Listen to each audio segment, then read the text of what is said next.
Merci beaucoup, Maître Hatem. Vous êtes donc heureux de votre plaidoirie aujourd'hui. Et à votre avis, comment ça va se passer?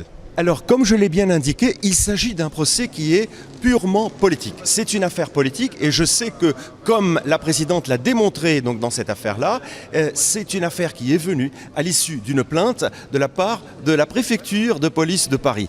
Mon client, il a été poursuivi pour des affaires à caractère politique, des rébellions, des manifestations. Et qu'est-ce qu'on lui reproche dans ce dossier-là, où il y a une note blanche qui a été présentée donc, dans ce dossier, c'est le fait d'avoir des idées qu'on appelle politiquement non correctes ou qui sont contre le système, qui sont contre ce qu'on appelle en anglais the establishment et qui veut absolument se faire entendre. Le fait qu'il s'attaque à ces interdits, le fait qu'il ait des propos qui ne correspondent pas au politiquement correct font de lui une personne à se faire condamner, nonobstant sa culpabilité ou sa non-culpabilité dans les faits pour lesquels il est poursuivi. Autrement dit, cette phrase qu'il a dit à propos de Madame Taubira, qu'elle est un bonobo et qu'elle le restera toute sa vie.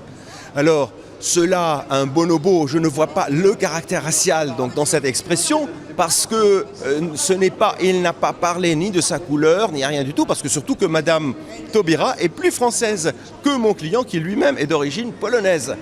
Et lui, donc s'il a vraiment une intention raciste, c'est parce que elle est de couleur noire, etc. Il aurait eu des propos également peut-être de la même façon vis-à-vis de Madame Ramayad, comme il a expliqué dans le procès, qu'il respecte et qu'il soutient.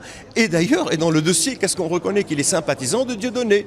Autrement dit, bon, j'ai vu qui est Dieudonné, l'humoriste, etc. J'ai regardé sa photo, effectivement, il a une peau qui est encore beaucoup plus noire que celle de Madame Taubira. Donc faire de mon client quelqu'un de raciste et avoir injurié un ministre avec une injure à caractère racial, alors qu'il y a une contradiction, parce qu'il est sympathisant quand même de Dieudonné. Alors il y a une contradiction totale. Alors qu'on le dise qu'aujourd'hui, il y a certaines personnes, il y a certaines maximes, il y a certains principes qu'il ne faut pas toucher, et dans ce cas-là, qu'on arrête de dire au monde, etc. Il ne faut plus donner des leçons quand on dit « Ah, la Russie ne respecte plus pas les droits de l'homme, la Chine ne respecte pas les droits de l'homme, l'Arabie Saoudite ne respecte pas les droits de l'homme ». Il faut commencer déjà par la France, soi-disant cette République avec sa maxime de liberté, égalité, fraternité, avec ses principes soi-disant de droits de l'homme, etc. Diriez-vous que ces faits traduisent donc une tentative de brocarder une espèce de délit d'opinion qui viendrait gêner l'expression libre publique des citoyens, donc à ce moment-là? Effectivement, c'est que quand on voit que dans ce dossier, et vous avez pu remarquer que le tribunal s'est trouvé gêné quand j'ai insisté sur le caractère politique de cette affaire, où j'ai inversé la tendance, où j'ai dit que dans cette affaire, vous êtes appelé en fait à juger, à condamner, même si mon client n'est pas coupable relativement aux faits pour lesquels il est poursuivi. Et donc, on voit qu'il y a certains interdits. Vous avez le droit de faire de la dérision, vous savez, avec les photos contre le prophète Mahomet, etc. Vous avez le droit à provoquer par cela des problèmes qui sont très importants, qui ont conduit à des attentats sur le territoire national. Et là, on a parlé du droit à la dérision. En revanche, critiquer un ministre, parce qu'il fait partie du système du gouvernement et du pouvoir, cela est considéré comme étant politiquement incorrect. Et c'est la raison pour laquelle mon client a envisagé de demander le refuge politique en Russie, ou à Téhéran, en Iran, ou ailleurs, dans un pays qui respecte beaucoup plus, finalement, la liberté d'expression.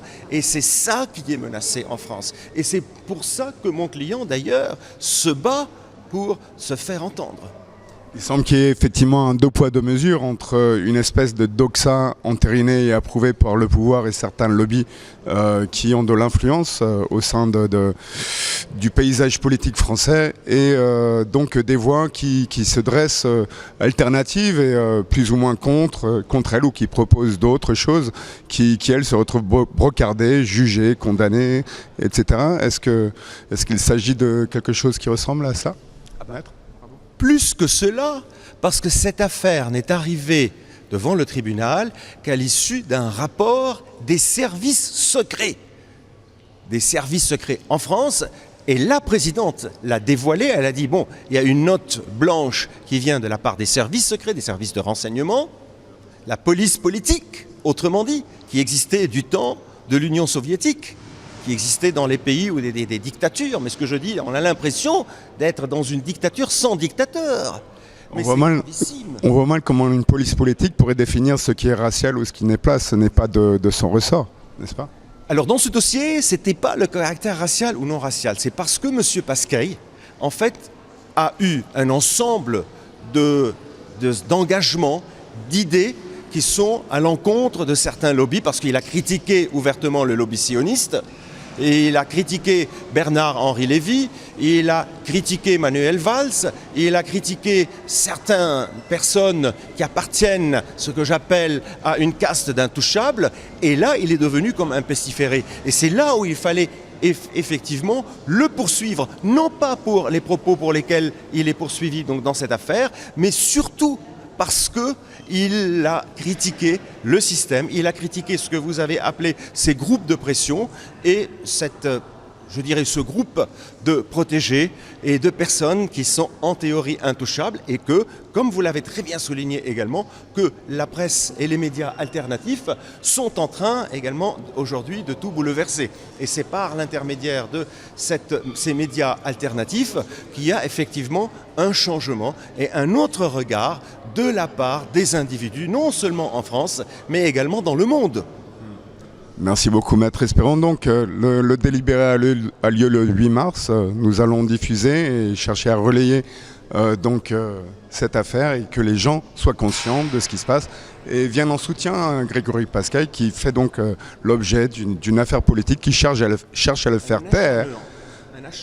Un acharnement. Et il faut rappeler peut-être une dernière chose, c'est que mon client a fait quand même l'objet de 5 mois d'emprisonnement ferme pour avoir publié un tweet ou créé un compte tweet, plus 1 mois.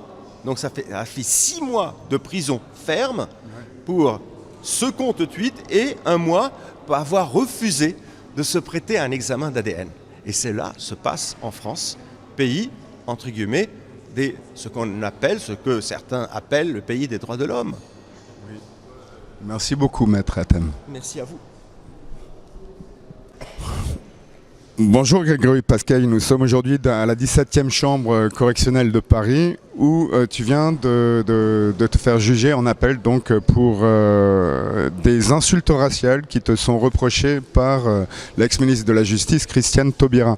Il apparaît que la plainte provient en fait de la préfecture de police qui était accompagnée d'une note blanche provenant des services de renseignement. Est-ce que tu peux nous expliquer un petit peu de quoi il retourne, s'il te plaît ? Alors, ce qui est assez hallucinant, c'est que je croyais, quand elle a dit justement qu'il y avait une note blanche aujourd'hui, je ne pensais pas que c'était les services secrets qui lançaient ça, quoi. C'est-à-dire, en gros, on a remarqué que si c'est les services secrets, c'est effectivement qu'il s'agit d'un procès politique, comme Maître Hatem l'a fait comprendre d'ailleurs à l'intérieur du tribunal, et ça, là-dessus, c'est tous mes respects envers lui. Sur lequel nous sommes entièrement d'accord. Oui, je suis une victime de la part des partis de toute la politique. Et c'est ce que je disais aussi aux autres journalistes, c'est que je ne me considère plus dans un pays qui dit respect des droits de l'homme. Pour moi, ça n'existe plus ici. Voilà. C'est des droits de l'homme à source variable, quoi, en quelque sorte. C'est même pas à source variable. Pour moi, ça n'existe plus. En gros, être là, moi déjà je suis venu, voilà, c'est quand même pas mal. Le problème c'est que ni la préfecture, ni la ministre, ni leurs avocats ne sont là, voilà. Comme si c'était une formalité pour eux, presque, peut-être, non, je sais pas. Voilà, oui, comme si c'était une formalité exactement pour ça. Mais là où j'hallucine, c'est vrai que je pensais pas que dans un pays des droits de l'homme on pouvait arrêter. On pouvait faire des procès politiques, comme Maître Hatem l'a rappelé, on n'est pas en Russie, mais on dirait la Russie de Lénine ou de Poutine, anciennement la Russie d'avant, quoi. C'est ça. Alors ça a trait apparemment, sensiblement, ça aurait trait à certains de tes travaux d'activiste passés où tu t'es attaqué donc à certains groupes de pression qui existent dans le paysage politique français, particulièrement le lobby sioniste.